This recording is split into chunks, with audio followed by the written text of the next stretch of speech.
Hey y'all, thanks for stopping by. So, the internet is abuzz right now regarding video game censorship. The platform itch.io is removing games from people's libraries without refunds because of new policies put forward by credit card payment processors that have been lobbied heavily by a group called Collective Shout. They move forward with plans to censor content or not allow you to purchase content that goes against a list of core values that these payment processors uphold. You can take a look at this short list on screen right now, just a couple of things that are going to have your games removed from your library. And you might look at some of these and find them disgusting or gross, or you don't want to have them in your games in the first place, so you're fine with it. But I've always been of a mind if you're writing a story, fiction, historical nonfiction, however you want to approach your works, sometimes you're going to have to include disturbing content. Sometimes you have to include realistic horror. The kind of stuff that makes people uncomfortable to look at because maybe they see a reflection of themselves or their friends in the sort of villains that are on screen. If someone wants to make that and you want to buy that, again, as long as it's legal, the people who control your money should not be allowed to stop that transaction from happening. Not to mention, too, when you get into such broad terms like all depictions of urine in a game will get your game banned, well, I guess there goes Death Stranding. There's a whole urination mechanic in that game that can harm enemies, not to mention making grenades out of the stuff. I guess any Dragon Ball game that goes into Goku's youth when he transforms out of Ozaru form and just starts pissing on rocks, gotta ban those games now. Menstruation's a crazy one because that's just something that happens in life, not to mention, talking about banning games, guess Bloodborne's out the door. Probably the craziest is all depictions of diapers will get your game banned. Well, any game with a baby, guess that one's going out the door. Now, fortunately, there is something being done about this, at least in the United States. Back in February, legislation was introduced, a bill called the Fair Access to Banking Act, which is meant to limit a credit card payment processor's ability to control what transactions are done on their platform.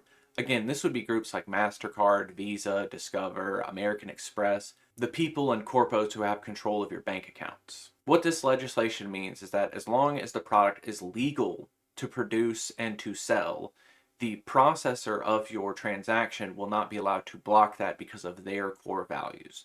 Their only purpose should be to exchange currency from this account to that account. This seems like a common sense sort of thing, but we have to make this a law because if we don't, we open the door to these companies banning things just because they find it icky. Some of you may be unhappy to learn that this legislation was introduced because of firearm sales. Many gun manufacturers, wholesaler or retailer alike, have run into issues with credit card payment processors blocking customer transactions because they don't approve of guns.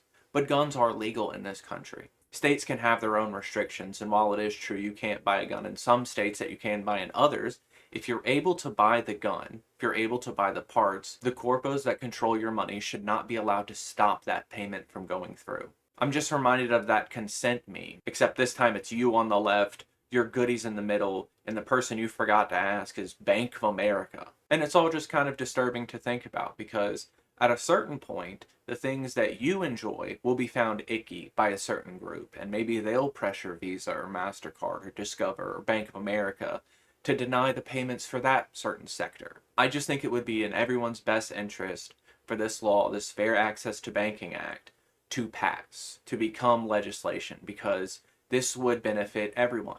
This would make sure that things that are legal to purchase can be purchased no matter what. If this type of legislation gets passed, the only way you're not going to be allowed to use the bank is if the bank deems you that much of a security risk that they don't allow you to use their funds. And you might say it's a slippery slope, or they could use that to start selectively banning people's accounts.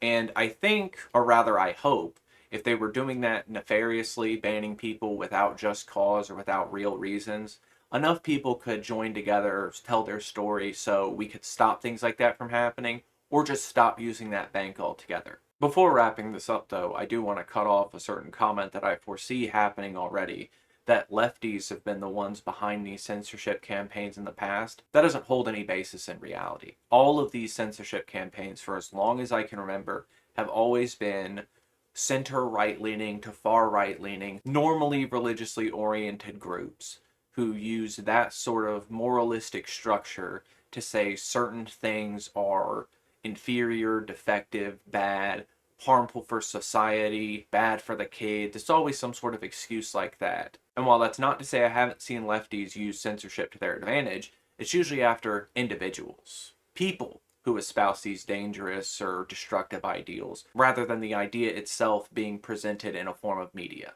But I guess until the next right-wing group, and there will be more, don't deny that, tries to get your favorite stuff banned from your marketplaces, y'all try to have a good day.